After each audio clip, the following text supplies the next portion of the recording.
السلام عليكم ورحمة الله وبركاته.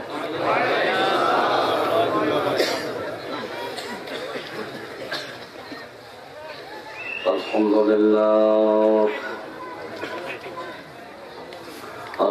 لله نحمده ونستعينه ونستغفره ونعوذ بالله من شرور أنفسنا ومن سيئات أعمالنا من يهد الله فلا مضل له ومن يضلل فلن تجد له وليا مرشدا وأشهد أن لا إله إلا الله وأن محمدا عبده ورسوله أما بعد فقد قال الله تعالى في كلامه المجيد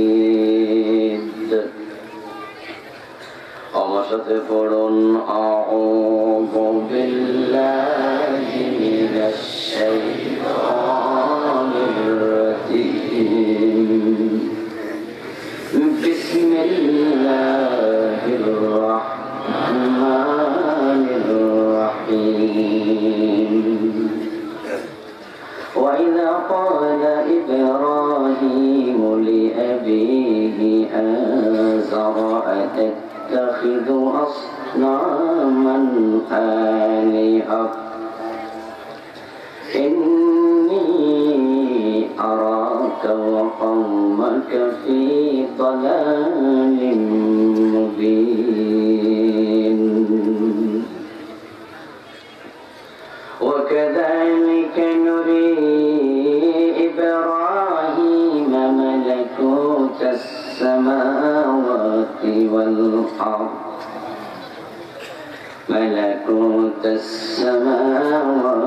والأرض وليكون من الموقنين. قال النبي صلى الله عليه وسلم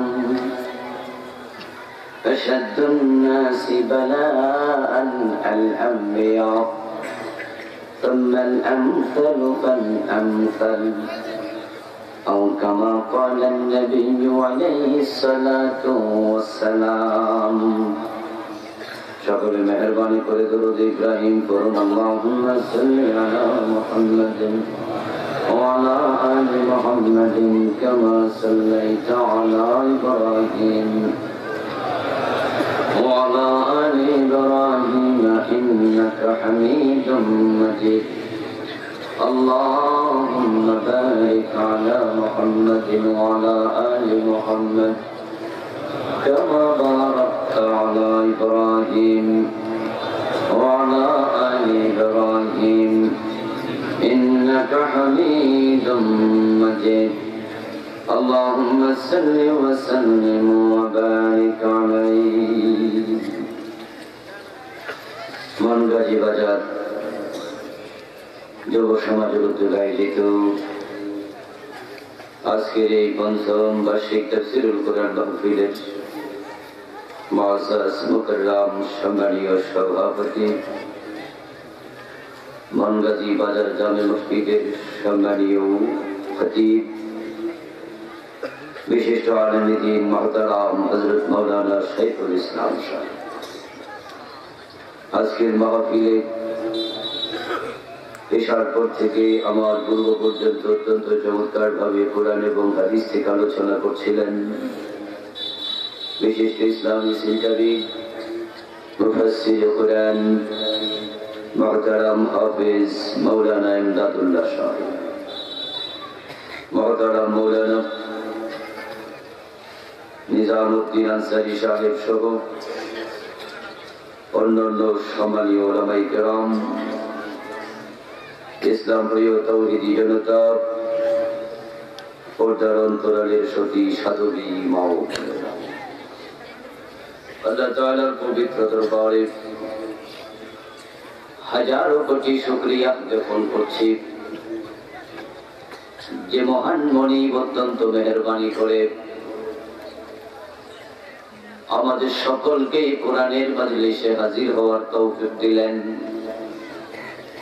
যিনি আমাদেরকে সুস্থতা দিলেন, নিরাপদে রাখলেন, এতক্ষণ পর্যন্ত ধৈর্য ধারণ করে মাহফিলে বসে থাকার মতো মন মানসিকতা দিলেন। এত সব নিয়ামতে যে মহান মনিব আমাদের ধন্য করলেন।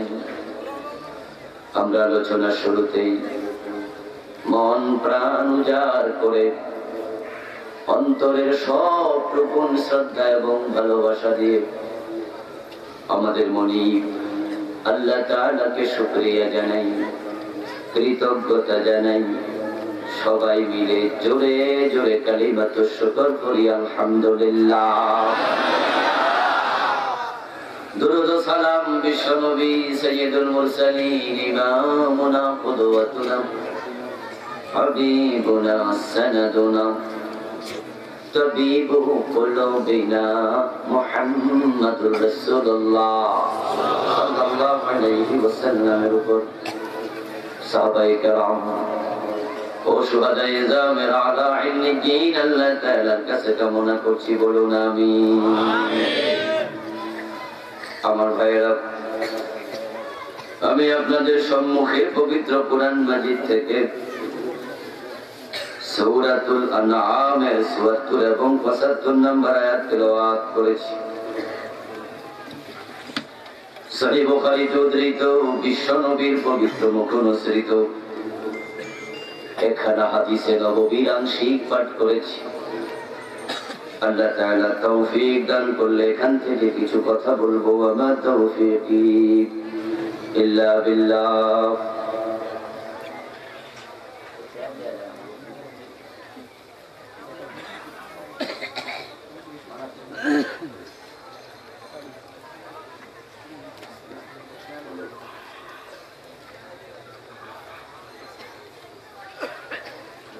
আমার ভাইয়েরা,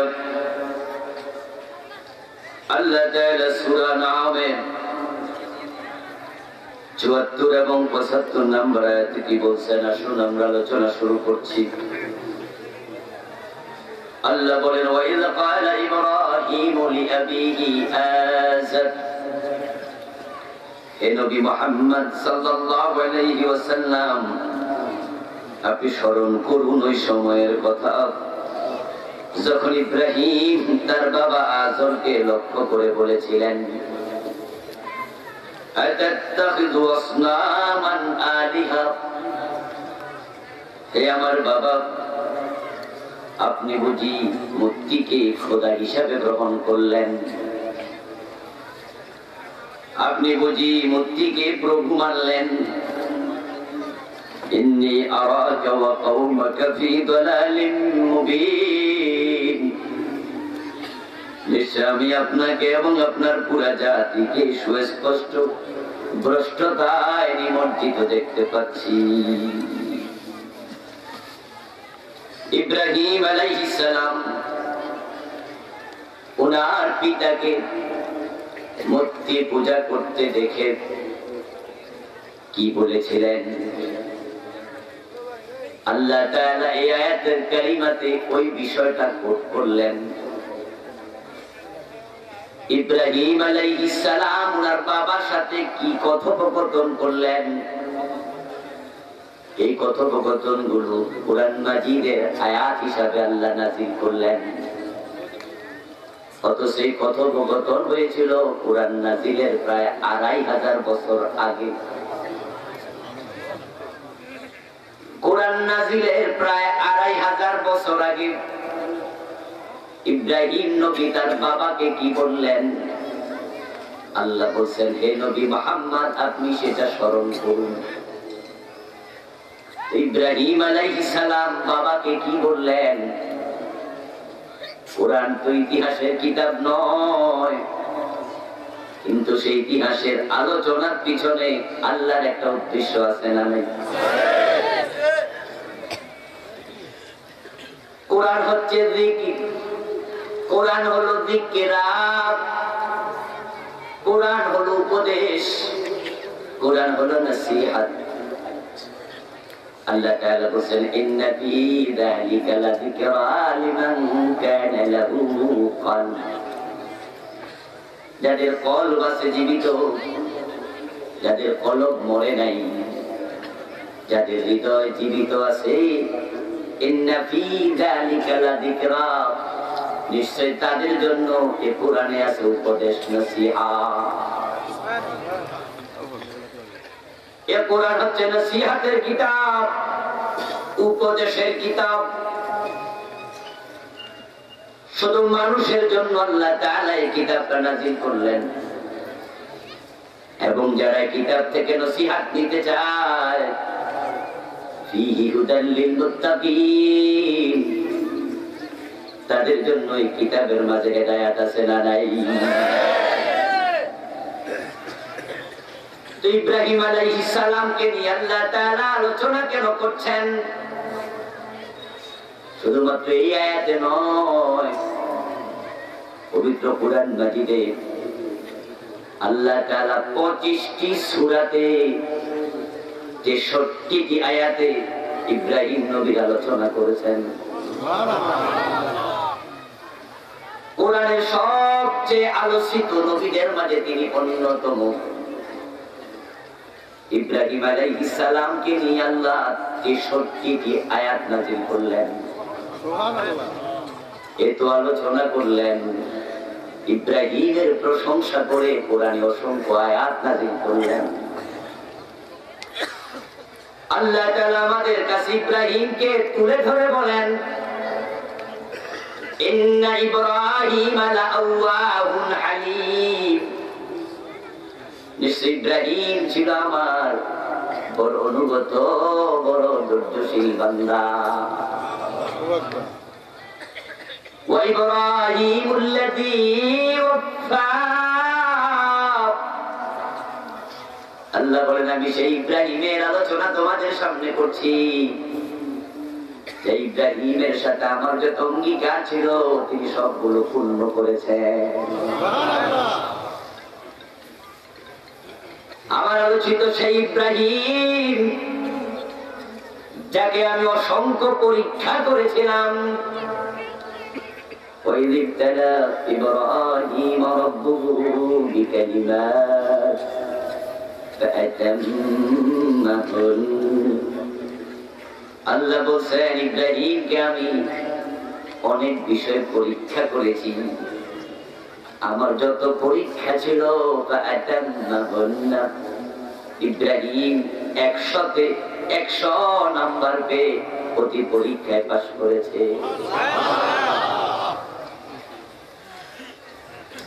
ও বন্ধু, প্রশংসার করার জায়গা কই? পরীক্ষক নিজে ঘোষণা করছেন, ইব্রাহিম আমি যত পরীক্ষা করেছি কোন পরীক্ষায় সামান্য নাম্বার কম পায় নাই, 100তে 100। সুবহানাল্লাহ। ইব্রাহিম আলাইহিস সালামের এত প্রশংসা, ওনাকে নিয়ে এত আয়াত, এত সূরাতে আল্লাহ আলোচনা করলেন। এর পিছনে কারণ হলো ইব্রাহিমের সাথে আমাদের একটা সম্পর্ক, স্পেশাল রিলেশন আছে না নাই? কোরআনে আল্লাহ তাআলার নাম ধরে ধরে 25 জন নবীর আলোচনা করেছেন। 25 জন নবীকে নিয়ে আল্লাহ তাআলা নাম ধরে ধরে কথা বললেন, আর নাম ছাড়া ইশারায় নিতে কথা বলেছেন আরো অসংখ্য নবীকে নিয়ে। কিন্তু সব নবীদের মাঝে ইব্রাহিমের সাথে উম্মতে মুহাম্মাদীর সম্পর্কটা ভিন্ন। আমরা যারা এখানে বসে আছি, ইব্রাহিম নবী আমাদের কি লাগে সম্পর্কে? ইব্রাহিম আলাইহিস সালাম আমাদের বাবা, উনি মুসলিম মিল্লাতের পিতা। ওনার সাথে আমাদের সম্পর্ক, পরিচয় স্বয়ং আল্লাহ করে দিচ্ছেন। মিল্লাতা আবিকুম ইব্রাহিম হুয়া সাম্মাকুমুল মুসলিমিন। তোমরা তোমাদের বাবা ইব্রাহিমের মিল্লাতকে আঁকড়ায়া ধরো। মিল্লাতা আবিকুম ইব্রাহিম, তোমরা তোমাদের বাবা ইব্রাহিমের দ্বীন মজবুত করে ধরো। আবিকুম, তোমাদের বাবা। ইব্রাহিম আমাদের সম্পর্কে কি পরিচয় করাচ্ছেন? কে? আবিকুম হুয়া সাম্মাকুমুল মুসলিমিন, তিনি তোমাদের নাম রেখেছেন মুসলমান। এখানে দুটি কুম পাওয়া যায়, একটা হলো আবিকুম, দ্বিতীয়টা হলো সাম্মাকুম। কয়টা কুম পাওয়া গেল? দুটা। এখানে আবিকুম বলে তাদেরকে বুঝাইছে, সাম্মাকুম বলে তাদেরকে বুঝাইছে। ইব্রাহিম তোমাদের জাতি পিতা, পুরো মুসলিম উম্মাহ, পুরা মুসলিম উম্মাহর পিতা।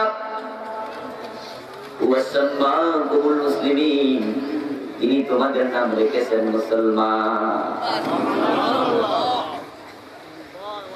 যদিও কেউ কেউ বলতে চান ইব্রাহিম আলাইহিস সালাম আরব জাতির পিতা,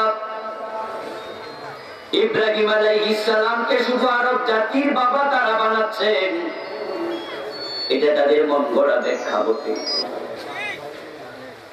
কারণ ইব্রাহিম নবী শুধু আরব জাতির পিতা নয়, আরব পৃথিবীর যেই যেখানে থাকুক, ওয়া সাম্মাকুমুল মুসলিমিন, যে নিজকে মুসলমান দাবি করবে, ইব্রাহিম তারও পিতা হয়ে যাবে। আমার ভাইয়েরা, যে বাবার ঔরসে আমরা জন্ম নিয়েছি, ওই বাবাকে আমরা বাবা বলে ডাকি, বাবা বলে জানি। কিন্তু কোন সন্তানের কাছে উনি যে আপনার বাবা, তার ডকুমেন্ট থাকে নাকি? আমরা যাকে বাবা বলে ডাকি, বাবা বলে চিনি, একজন মহিলার কথা বিশ্বাস করে আমরা বাবা ডাকছি। বিয়ের 3 মাস 6 মাস, বিয়ের 7 মাস পরে বাচ্চা পেটে রেখে বাবা সৌদি আরব চলে গেছে। যখন ফিরে আসছে তখন সন্তানের বয়স 10 বছর হয়ে গেছে। পেটে রেখে চলে গেছে, ফিরে আসছে 10 বছর বয়স হয়ে গেছে। যখনই বাবা ফিরে আসে, তখনই সন্তান বাবা বলে দৌড়ায় যায়। ও বন্ধু, ওই পুরুষটা সন্তানের বাবা তা সে কিভাবে জানলো? কারণ তার মা সৌদি আরব থেকে বাবা যখন কল করতো মোবাইলে, তখন বলছে তোর বাবার সাথে কথা কর। ওই ছবিটা সামনে ধরে কইছে এটা তোর বাবার ছবি। ওই বাচ্চা মোবাইল হাতে নিয়ে বাবা ডাকে, ছবি সামনে এনে কয় আমার বাবা। বিদেশ থেকে ধরে আসছে, কোলের মাঝে ঝাঁপ দিয়া পরে আমার বাবা আইছে। অথচ একজন মহিলার কথা বিশ্বাস করে, এতটা বিশ্বাস করে বাবা ডাকছে। আমার বন্ধু, এই সারা সন্তানের কাছে দলিল নাই। যাকে বাবা ডাকছেন সে আপনার বাবা। কোরআনেও নাই, হাদিসেও নাই, আল্লাহর মাধ্যমে আপনারে বলে নাই, শুধু আপনার মায়ের কথা বিশ্বাস করেছেন। বন্ধু বলুন, স্বামী আছে তারপরেও পরকিয়া করে এমন মহিলাও দুনিয়া আছে না নাই?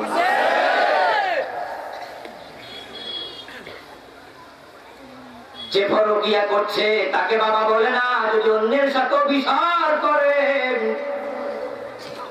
সন্তান যদি অন্যের থেকেও পেটে নেয়, স্বামীকে বাবা বলে ডাকায় চেনায়।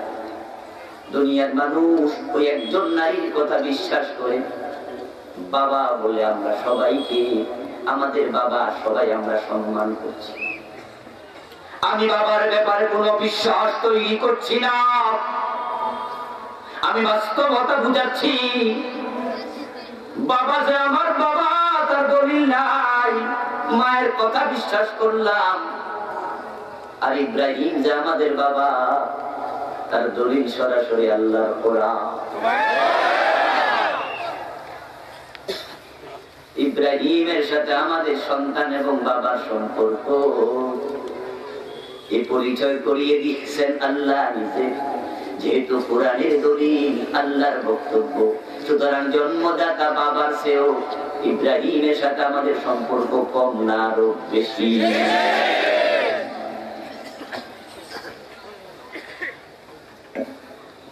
ইব্রাহিম আলাইহিস সালামের সাথে বাবার সম্পর্ক জড়িয়ে দিয়ে আল্লাহ তাআলা ওনাকে নিয়ে কোরআনে অসংখ্য আয়াত নাযিল করে আলোচনা করলেন। কেন করলেন? ইব্রাহিম আল্লাহ সব পরীক্ষায় ইতমাম করেছে। ইতমাম অর্থ হলো পরিপূর্ণ করা। 100 নাম্বারের মাঝে যদি 100 পায় তাকে ইতমাম বলে। আল্লাহর পরীক্ষা আমাদের বাবা ইব্রাহিম 100তে 100 পাইছে। এই আলোচনা কোরআন নাযিল ইব্রাহিমের ঘটনার 2500 বছর পরে আল্লাহ আমাদেরকে শোনাচ্ছেন। এর পিছনে আল্লাহর উদ্দেশ্য হলো, তোমাদের বাবা যদি আমার পরীক্ষায় 100তে 100 পায়, ওই বাবার সন্তান হিসাবে 33 পাইলে চলবে।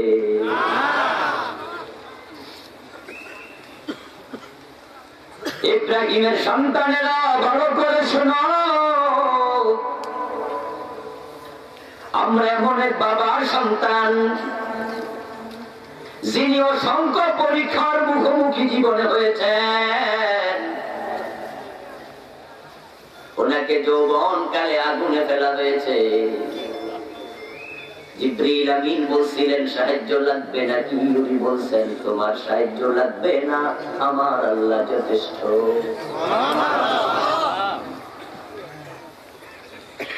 আগুনে পড়ার আগে ইব্রাহিমের কাছে হযরত জিবরিলকে পাঠাইছে কে? আল্লাহ জিবরিলকে পাঠায়া ইব্রাহিমকে পরীক্ষা করতে দেখি ইব্রাহিম ভয় পায়া জিবরাইলের কাছে যায় নাকি আমার উপর ভরসা করে।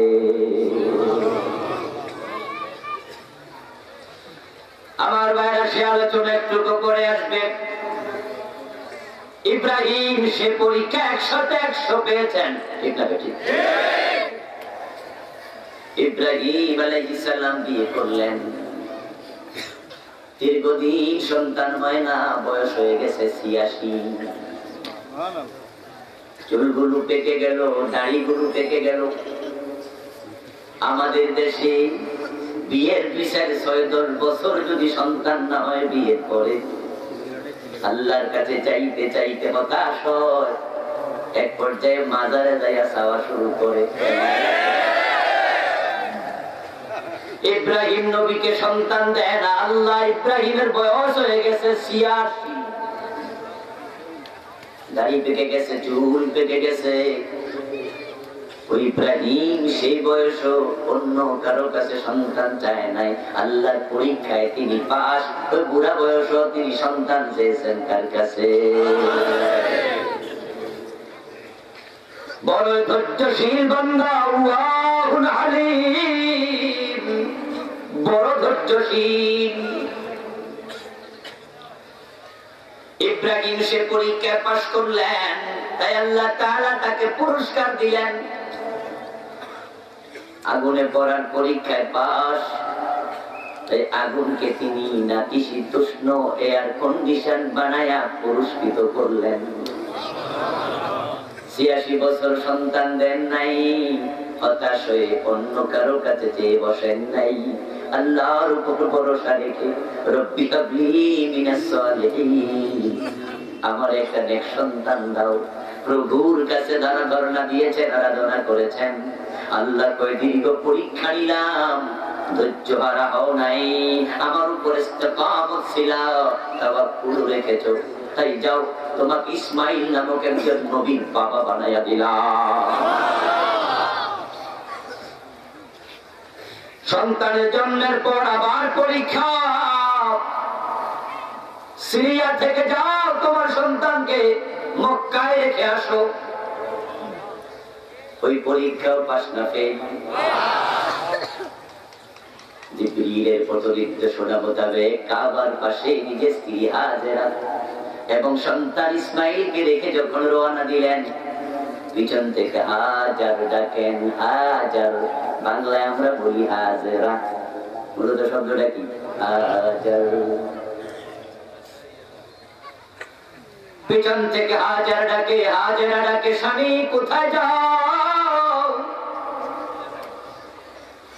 হযরত ইব্রাহিম পিছনের দিকে ফিরে তাকান না। যদি সন্তানের ভালোবাসায় আবার আল্লাহর পরীক্ষায় কোন রকমের নাম্বার কমে যায়,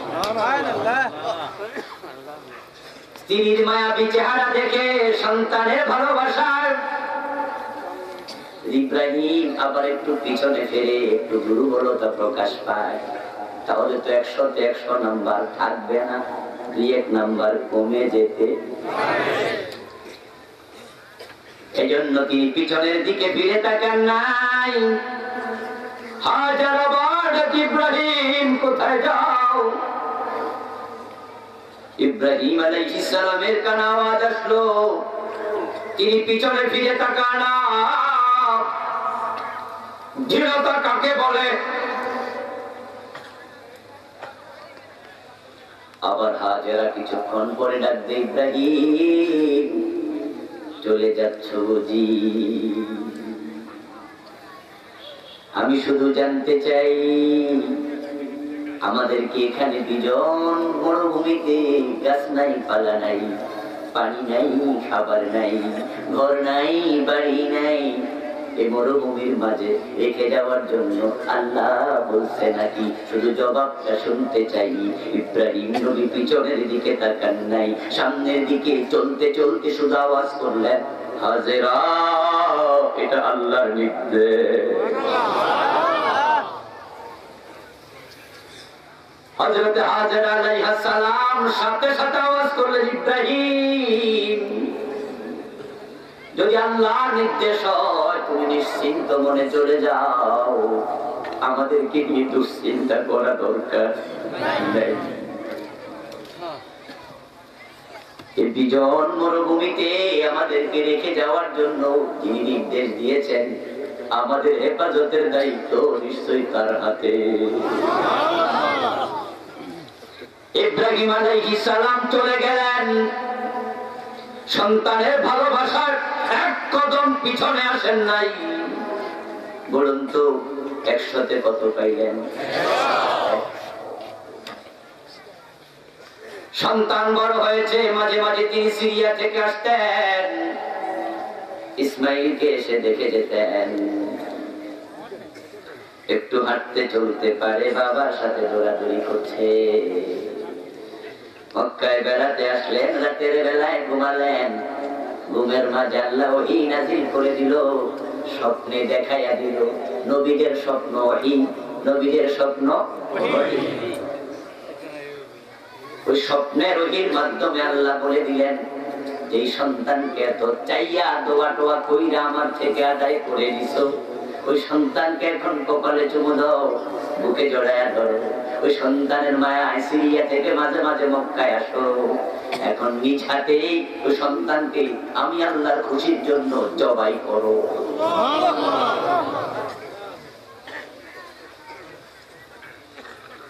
আমার ভাইয়েরা, আমাদের দেশের মানুষেরা বিভিন্ন বক্তার আলোচনায় বলে, স্বপ্নে দেখেছেন তিনি 100 ওট কোরবান করলেন, প্রিয় জিনিস জবাই করো, প্রিয় জিনিস জবাই করো, আরো 100 ওট, আরো 100। এগুলো সব ইসরাইলি রাওয়ায়াত, সেগুলোর কোনো ভিত্তি নাই।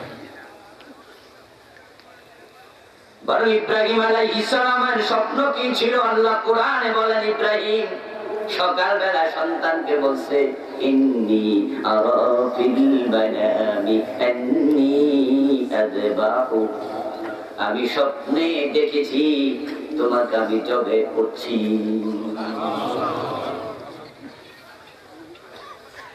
فانظر ماذا ترى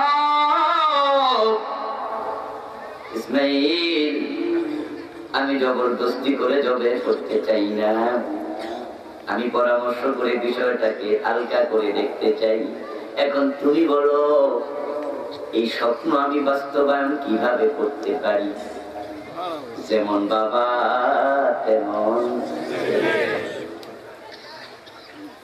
সাথে সাথে ইসমাইল বলে দিলেন, ইয়া বাতি ফাআল মা তুমার সাতাজিদুনি ইনশাআল্লাহ মিনাস সাবিরিন। হে আমার বাবা, আপনি টেনশন করছেন কেন? বরং আপনি প্রস্তুত হন, আমি জবাই হতে প্রস্তুত হয়ে গেলাম।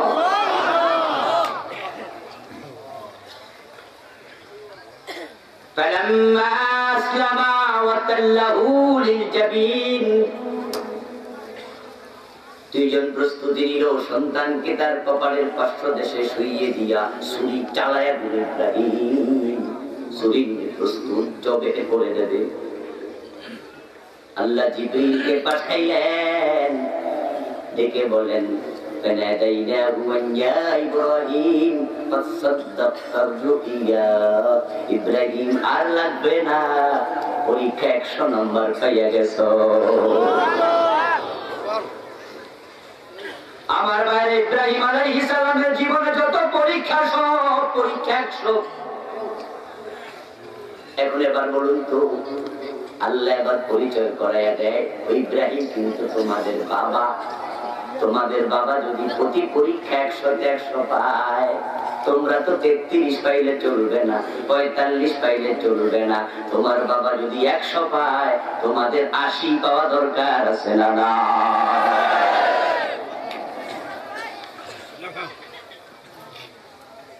ইব্রাহিম আলাইহিস সালাম যদি আমাদের বাবা হন, পিতা হন, ইসমাইল আলাইহিস সালামের সাথে আমাদের সম্পর্ক হবে ভাই, ঠিক না? ইসমাইল ও ইব্রাহিমের সন্তান, আমরা ইব্রাহিমের সন্তান। এবার একটু বলুন তো, ইসমাইল আলাইহিস সালাম ওই পরীক্ষার মুখোমুখি হলেন যে আমি স্বপ্ন দেখেছি তোমাকে জবাই করছি। ওই কঠিন পরীক্ষায় ইসমাইল 100-তে কত পাইছে? কৃপণতা করতেছেন কেন? নাম্বার দেন না, কত? উনিও পালিয়ে যান নাই, উনিও বলেন নাই বাবা একটু ভেবে চিনতে জানাচ্ছি, বাবা আমি ছোট মানুষ, আমারে জবাই করবা কেন? বাবা আমারে জবাই করলে আল্লাহর লাভ কি? এই যে কোনো প্রশ্ন করছে না? কোন রকমের প্রশ্ন তিনি করেন নাই, সাথে সাথে বললেন, ইয়া আবাতি ফাআল মা তুমার। আবু শব্দের অর্থ হলো বাবা, তো আমার বাবা শব্দের আরবি হলো আবি। হযরত ইসমাইল আবি বলেন নাই, বলেছেন ইয়া আবাতি। আর আবাতি শব্দের অর্থ হলো আমার প্রিয় বাবা। যেই বাবা সন্তানকে জবে করতে চায়, ওই বাবার উপরে সামান্য কোন রাগ, কথা বলেন না কেন? সামান্য রাগ, কোন রকমের অভিমান নেই। এই আমার প্রিয় বাবা, আমি জবাই হতে প্রস্তুত আছি। এবং মুখে নয়, বাস্তবতা তিনি মাটিতে শুয়ে গেলেন। হযরত ইব্রাহিম আলাইহিস সালাম হাতের মাঝে ছুরি নিলেন।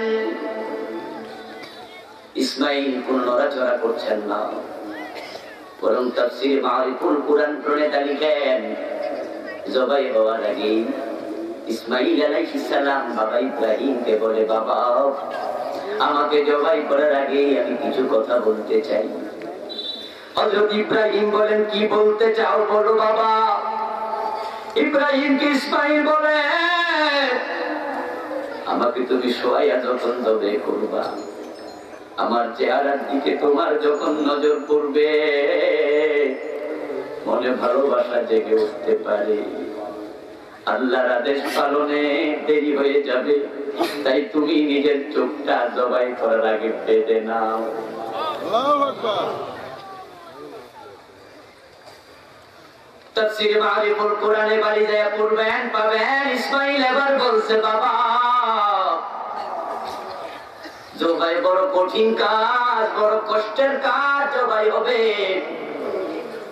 আমি ব্যথার কারণে যন্ত্রণার কারণে হাত পা ছোড়াছুড়ি করবো আমার পা তোমার গায়ে লাগতে পারে বাবা বেয়াদবি হয়ে যাবে আমি বেয়াদবের কাতারে যেতে চাই না তাই তুমি আমার হাত পা গুলো শক্ত করে আগে বেঁধে দিও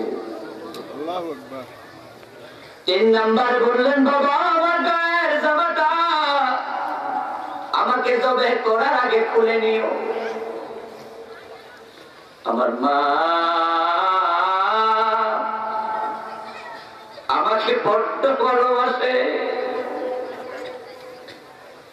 তুমি আমার গায়ের জামাটা মায়ের কাছে নিয়ে ফিরাইয়া দিও ওই জামা দেখে আমার কথাটার স্মরণ হবে ভাইয়েরা আমার কোন দাওয়াতে যাচ্ছে না শ্বশুর বাড়ি বেড়াতে যাচ্ছে না পিকনিকে যাওয়ার গল্প হচ্ছে না গল্প হচ্ছে এই দুনিয়া থেকে চিরতরে বিদায় নেয়ার প্রস্তুতির গল্প এই বাপ বাবা বাপ বেটার শ্রেষ্ঠ কথোপকথন সেখানে মানুষ দুইজনের মাঝখানে শোনার মতো আরেকজন আছে না তিনি সব শুনলেন এই জন্য বন্ধু ইসমাইলের কথাগুলো তিনি কোরআনের মাঝে কোট করলেন ইসমাইল কি কথাগুলো বলেছিল এখন ওই কঠিন পরীক্ষায় বাবা 100 নম্বরে 100 আমাদের ভাই ইসমাইলও পাইছে 100-তে 100 এখন আমরা যদি 100 নাও পাই 80 কিন্তু পাওয়া লাগবে আমাদের জীবনও বিভিন্ন পরীক্ষা আছে না নাই কথা বলা লাগবে পরীক্ষা আছে না নাই পরীক্ষা থাকবে মুমিন হলে পরীক্ষা আসবেই কুরআন মাজিদ আল্লাহ তাআলা বলেন ওয়ালা নাবলুওয়ান্নাকুম বিশাইইম মিনাল খাউফি ওয়াল জু'i ওয়া নাফসিন মিনাল আমওয়ালি ওয়াল আনফুসি ওয়াস সামারাত ওয়ালা নাবলুওয়ান্নাকুম লামে তাকিদ নুনে সাকিলা বাংলা অর্থ হলো আমি অবশ্যই তোমাদেরকে পরীক্ষা করবই আরে কাটা আল্লাহ বলে হাসিবান নাস আন ইয়াতরাকু আন ইয়াকুলু আমান্না ওয়া হুম লা ইফতানুন এ মানুষ কি মনে করে ঈমান এনেছি এটা বললেই আমি জান্নাত দিয়ে দেব জাহান্নাম থেকে মুক্তি দিয়ে দেব সে যে ঈমান এনেছে দাবি করতেছে এই দাবিটা কতটুকু সত্য পরীক্ষা বুঝি করা হবে না তাদেরকে পরীক্ষা ছাড়া জান্নাত দেয়া হবে না আরেকটা আল্লাহ বলেন হাসিবতুম আন তাদখুলুল জান্নাত ওয়ালাম্মা ইয়াতিকুম মাসালুল লাযীনা খালাউ মিন ক্বাবলিকুম মাসাতহুমুল বাসা ওয়াদ-দাররা ওয়া যুলজিলু মানুষ কি মনে করে ঈমানদার বলে দাবি করলে জান্নাত পেয়ে যাবে না না না তাদের কাছে ওই পরীক্ষা এসে যাবে যে পরীক্ষা আগের নবীর উম্মতের কাছে এসেছিল পরীক্ষা চলতে থাকবে পরীক্ষা ছিল পরীক্ষা আছে পরীক্ষা থাকবে ও মুমিন ভালো ছাত্র ফল এগিয়ে পালায়া যায় না প্রশ্ন যত কঠিন হোক সে চেষ্টা কর উত্তর দিয়ে ভালো পাস করার আমরা ফল ছেড়ে পালাবো না বাংলাদেশে মুমিনদের জীবনে বড় বড় পরীক্ষা শুরু হয়ে গেছে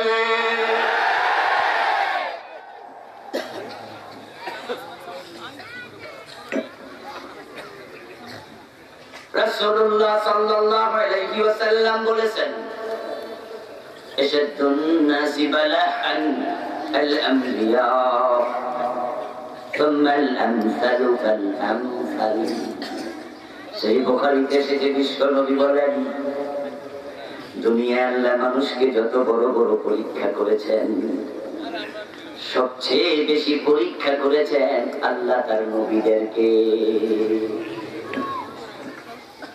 আশাদুন নাসি বালাআন আল আমবিয়া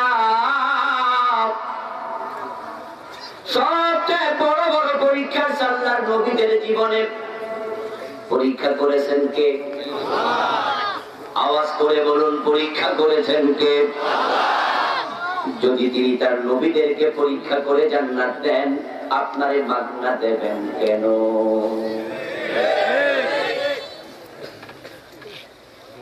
হযরত আইয়ুব আলাইহিস সালাম তাফসীরে পাওয়া যায় প্রায় 18 বছর অসুস্থ ছিলেন, বিমারি দিয়ে আল্লাহ পরীক্ষা করেছে। ইব্রাহিম নবীকে আগুনে ফেলে পরীক্ষা করেছেন, ইউনূস নবীকে মাছের পেটে ঢুকায়া 40 দিন বন্দী রেখে পরীক্ষা করেছেন। কোরআনে আল্লাহ বলেন, ফালাউলা আন্নাহু কানা মিনাল মুসাব্বিহিন লালাবিসা ফী বাতনিহি ইলা ইয়াউমিন ইউবআসুন।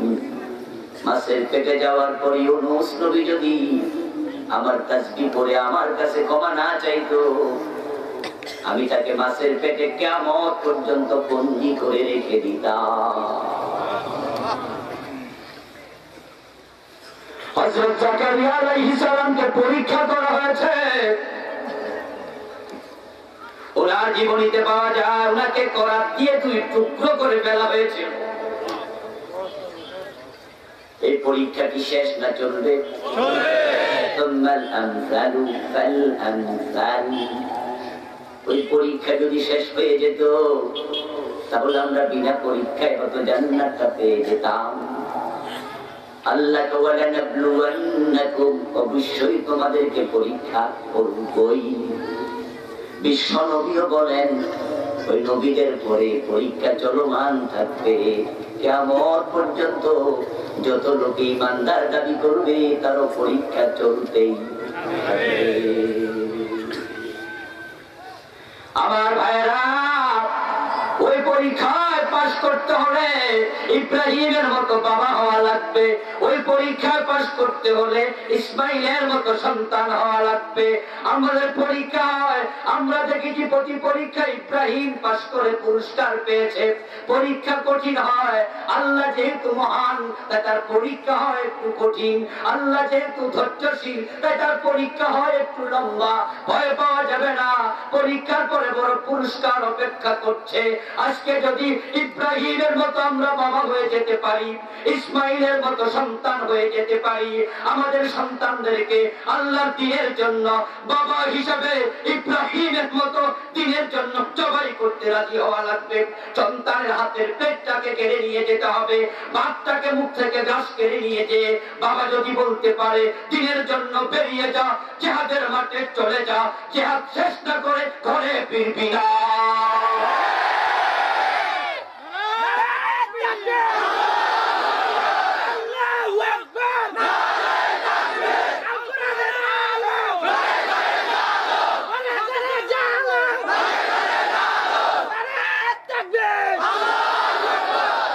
আমার ভাইয়েরা, ইব্রাহিম আলাইহিস সালাম শুধু আল্লাহর সন্তোষের জন্যই নিজ হাতে ছেড়ে জবাই করতে প্রস্তুতি নিয়েছেন, অন্য কোনো কারণে।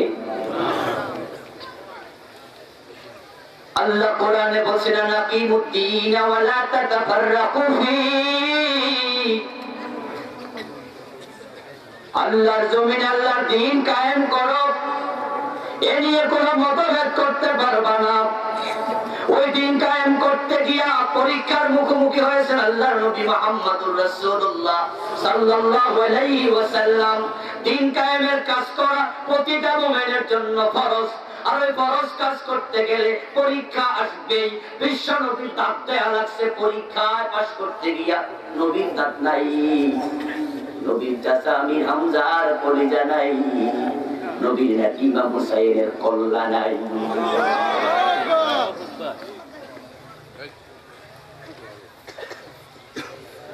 আমার ভাইরা, মুমিনের জীবনে পরীক্ষা যদি না থাকে, বুঝে নিও ইমানদারের তালিকায় তোমার নামটা এখনো ঢোকে নাই। ওয়ালানাবলুওয়ান্নাকুম, অবশ্যই তোমাদেরকে পরীক্ষা করা হবে। এই কথার বক্তব্যের বক্তাকে আল্লাহ। কুম তোমাদের পরীক্ষা করা হবে, কুম বলে হিন্দু বুঝাইছে, ইহুদি, খ্রিস্টান।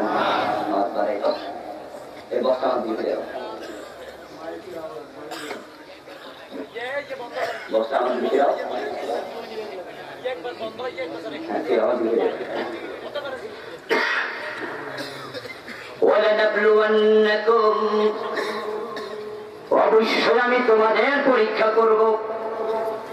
এই তোমাদের শব্দটা শুধু ইমানদারদের জন্যই প্রযোজ্য, যাদের ইমান নাই তাদের কোনো পরীক্ষাও নেই। الدنيا سجن المؤمنين وجنة الكافرين। বিশ্ব নবী বলেন দুনিয়া মুমিনের জন্য জেলখানা, কাফেরের জন্য বেহেশতের মতো। আপনারা বলুন তো বন্ধু, বেহেশতে কোনো বিপদ আছে?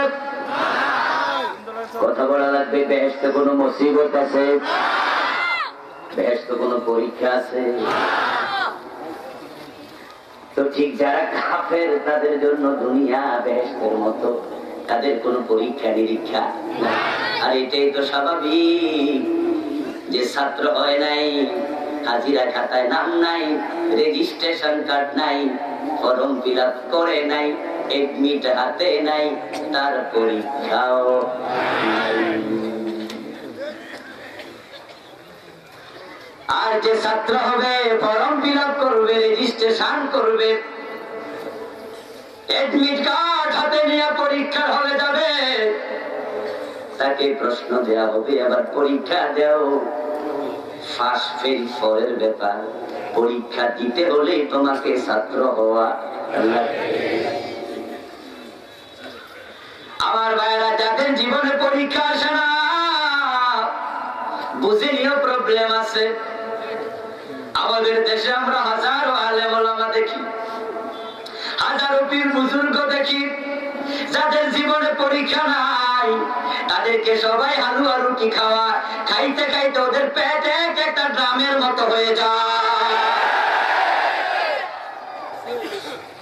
ও বন্ধু, পেট চুলকাইবো, হাত দিয়া নাগালও পায় না। মাঝে মাঝে পত্রিকায় ছবি দেখা যায়, মাথার পরে পা পর্যন্ত শুধু পেটটাই দেখা যায়। খাইতে খাইতে ঘাড় মোটা হয়ে গেছে, গলায় ফুলের মালার অভাব নাই, হালুয়া রুটির অভাব নাই, সবাই শুধু সালাম দেয়। জীবনে কখনো পরীক্ষা আসে না, বিপদ আপদ হয় না। তাদের প্রতিষ্ঠান, তাদের মাহফিল, তাদের অনুষ্ঠানগুলো সরকার প্রশাসনের লোক দিয়ে বাস্তবায়ন করে।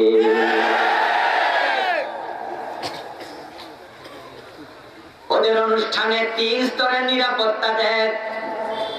পুলিশ নিরাপত্তা, বিজিবি নিরাপত্তা, সেনাবাহিনীর নিরাপত্তা, র্যাবের নিরাপত্তা, হেলিকপ্টার নিরাপত্তা, চারিদিকে শুধু নিরাপত্তার নিরাপত্তা। ওরা যখন যায় তাদের অনুষ্ঠানে, ও বন্ধু রাগ করবেন না, বোঝার জন্য বলছি, আমাদের পুলিশ বাহিনী, আমাদের র্যাব বাহিনীর ভাইয়েরা তাদের অনুষ্ঠানে নিরাপত্তার দায়িত্ব পালন করে। আমি নিজের কানে শুনেছি, আমাদের প্রশাসনের ভাইয়েরা পাবলিকের কর, এই মুসল্লি ভাইয়েরা ডানে ডানে চলেন, জিকিরে ফিকিরে চলেন। প্রশাসনের লোকেরা নিরাপত্তা দেয়, ডানে ডানে চলো, জিকিরে জিকিরে চলো।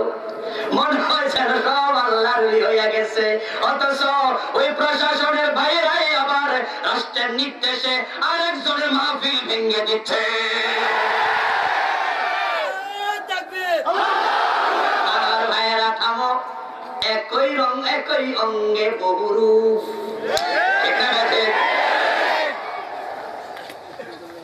কোরআনের কথা বলার কারণে, কালেমার দাওয়াত দেওয়ার কারণে একজনকে নিয়ে ফাঁসি দেয়, জেলে ঢুকায়।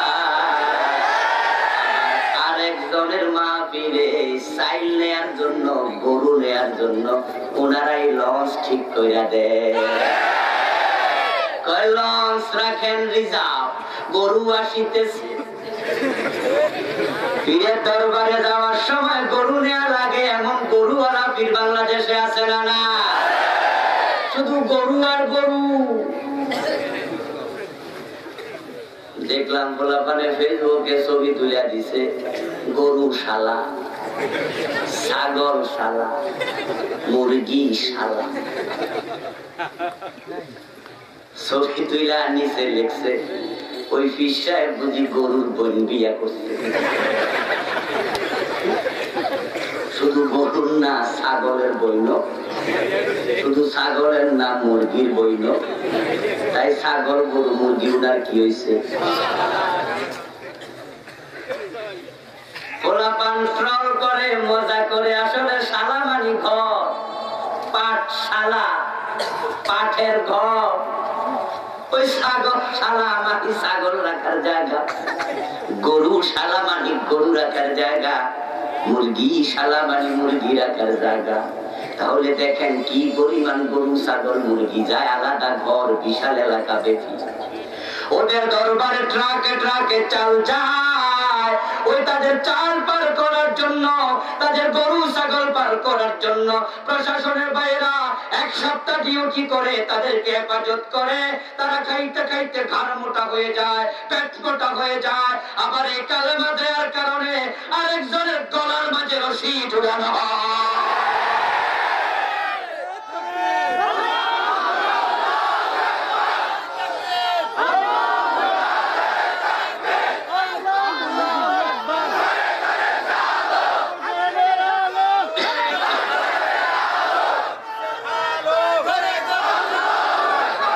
মুসলমান ভাই, মুমিন যদি হও, আল্লাহ নবীদেরকে পরীক্ষা না নিয়ে ছাড়ে নাই, তোমারও পরীক্ষা আসার সম্ভাবনা আছে না?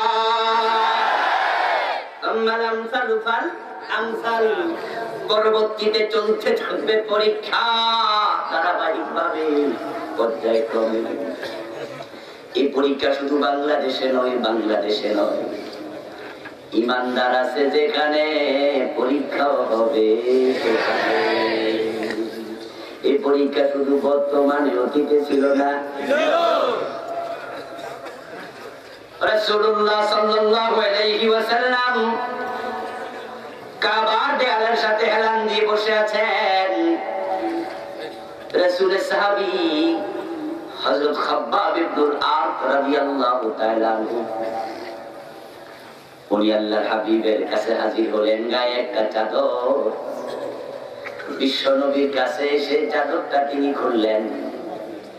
ইয়া রাসূলুল্লাহ, আপনি কি আমাদের জন্য দোয়া করেন না? আল্লাহর হাবিব বলে, অবশ্যই করি, কেন নয়। হুজুর যদি দোয়াই করেন তাহলে আমাদের এই অবস্থা কেন? এটা বলে হযরত খাব্বাব রাদিয়াল্লাহু তাআলা আনহু গা থেকে তিনি তার চাদরটা খুলে বিশ্ব নবীর দিকে উনার ফিটটা ফিরাইয়া দিলেন। হযরত খাব্বাব রাদিয়াল্লাহু তাআলা আনহু যুবক মানুষ। ইব্রাহিম যখন আগুনে পড়ে, ইব্রাহিমও যুবক মানুষ। আমির হামজা যখন কলিজা দেয়, আমির হামজা যুবক মানুষ। ইমাম হুসাইন যখন কল্লা দেয়, ইমাম হুসাইনও তখন যুবক। যুবক যৌবনের শেষ দিকে উপনীত। আমার যুবক ভাইরা, মাহফিলের আলোচ্য বিষয় দেয়া হয়েছে যুবকদের দিন। শান্তিপূর্ণ সমাজ বিনির্মাণে কি ভূমিকা রাখবে? সমাজে শান্তি আসবে না ততদিন দিন কায়েম হবে না। দিন কায়েম ছাড়া কখনো শান্তিপূর্ণ সমাজ হতে পারে না। এটা কোয়াইট ইম্পসিবল। এই জন্য যুবকেরা দিন কায়েমের ভূমিকা রাখা লাগবে। আর দিন কায়েমের ভূমিকা যারা রাখে না, তাদের জীবনে পরীক্ষাও আসে না। এজন্য আমার আলোচনা সবটা যুবকদেরকে নিয়ে, এক নাম্বার। তারপরে যারা পৌর অবস্থায় চলে গেছেন তাদের জন্য এখানে আলোচনার ভিতরে টিপস থাকবে। যেই সমাজের যুবকেরা দিনের পথে এসে যায়, ওই সমাজে দিনের বিপ্লব ঠেকানো যায় না।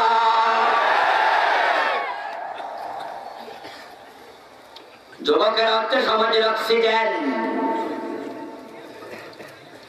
অবন্ধ অক্সিজেন যেমন আবশ্যক বেঁচে থাকার জন্য, ঠিক একটা জাতির জন্য, জাতিকে ঠিক করার জন্য যুবকরা আবশ্যক। যেই জাতির যুবকেরা মাদকাসক্ত হয়, ওই জাতিতে কখনো শান্তি আসে না। যদি একটা ঘরে একটা যুবক মাদকাসক্ত হয়, ওই পুরাটা ফ্যামিলিকে সে একাই জাহান্নাম বানায়া ছাইরা দেয়।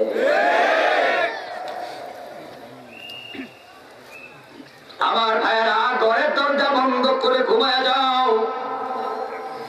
ভালো করে শীতকানি লাগাও, তাহলে তোমার হাত কড়িটা তোমার হাতে থাকবে, তোমার মানি ব্যাগটা টেবিলের উপরে থাকবে, তোমার মোবাইলটা বালিশের পাশে থাকবে। ঘরে শীতকানি লাগাইছো, একটু দেখো ভালো করে লাগাইছি, নিশ্চিন্তে ঘুমাও। চোর ঢুকবে কেমনে বিল্ডিং ঘর, শীতকানি ভালো করে লাগানো।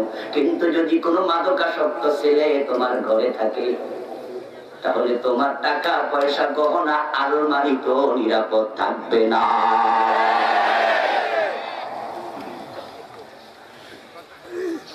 মায়ের গলার চেন, মায়ের কানের সঙ্গে, বাবার পকেটের মানি ব্যাগ, বাবার হাত করি, এটাও নিরাপদ থাকবে না। একটা মাদকাসক্ত যুবক একটা পরিবারকে জাহান্নাম বানায়া দেয়, শান্তি দূর করে দেয়। এই সমাজের যুবকেরা চুরি করবে না, ডাকাতি করবে না, মদপান করবে না, ইসলামের পক্ষে এসে যাবে, ওই সমাজের বিপ্লব ঠেকাবে কে? কারণ এক একটা যুবক যৌবন কালে এক একটা বাঘের মতো সাহস রাখে। খাব্বাব ইবনুল আরত রাদিয়াল্লাহু তাআলা আনহু গায়ের চাদর সরালেন, রাসূলুল্লাহ সাল্লাল্লাহু আলাইহি ওয়াসাল্লামের দিকে পিঠটা ধরলেন। আল্লাহ হাবিব তাকিয়ে দেখেন, খাব্বাবের পিঠের মাঝে বড় বড় অনেকগুলো কালো কালো গর্ত পড়েছে। ওই গর্তগুলো থেকে ফিনকি দিয়ে রক্ত ঝরতেছে। আল্লাহ হাবিব বলেন, খাব্বাব, এ কেমন দশা হলো, ঘটনা কি?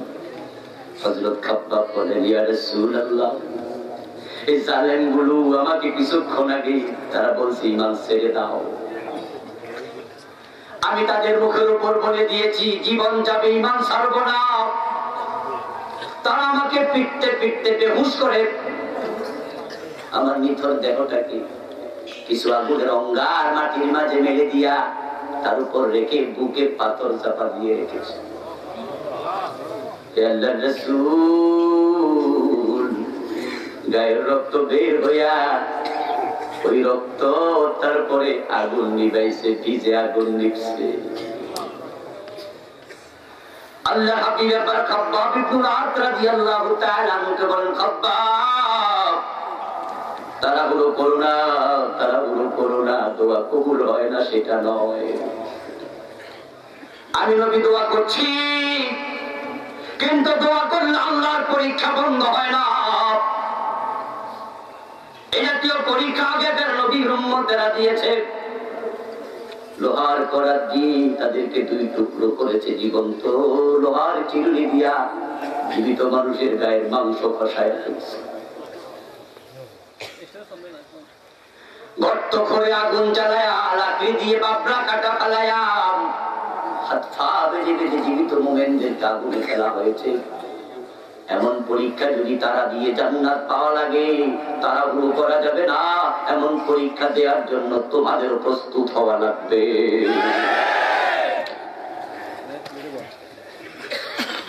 আমার ভাইয়েরা, ব্যঙ্গের সত্যি হয় না, ব্যঙ্গের সত্যি হয় না। বাংলা প্রবাদ করেছেন, ব্যঙ্গের সত্যি মানে অসম্ভব। ব্যঙ্গের সত্যি মানে অসম্ভব, এটা হয় না।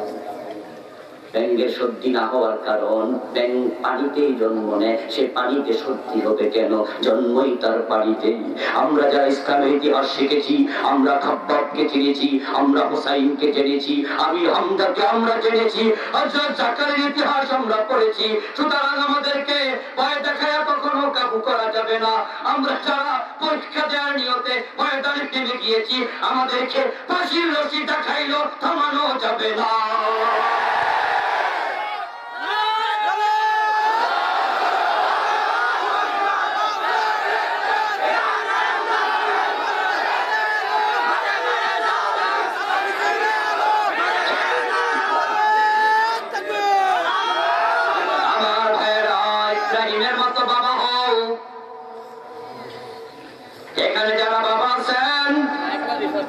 আপনি বুড়ো হয়েছেন, আপনার ছেলে তো এখন যুবক। ইব্রাহিম নবীর মতো বাবা হয়ে যান। ইব্রাহিম যেমন আল্লাহর দ্বীনের জন্য ছেলেকে আল্লাহর রাস্তায় জবে করতে রাজি হয়ে গেছেন, আমরা বাবারাও যদি সিদ্ধান্ত নেই আমার ছেলেদেরকে আল্লাহ তোমার জন্য ওয়াকফ করে দেব, দিন কায়েম না বলে ঘরে ফেরা দরকার নাই।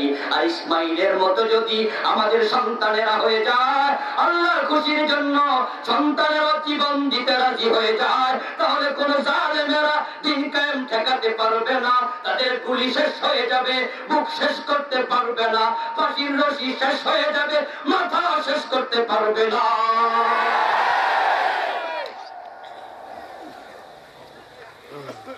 আল্লাহ তাআলা ইব্রাহিম আলাইহিস সালামকে আমাদের সম্মুখে কোরআনের 63টি আয়াতে তুলে ধরার পিছনে উদ্দেশ্য এটাই, আমরা যেন আমাদের ঈমানটাকে ইব্রাহিমের মতো মজবুত করি।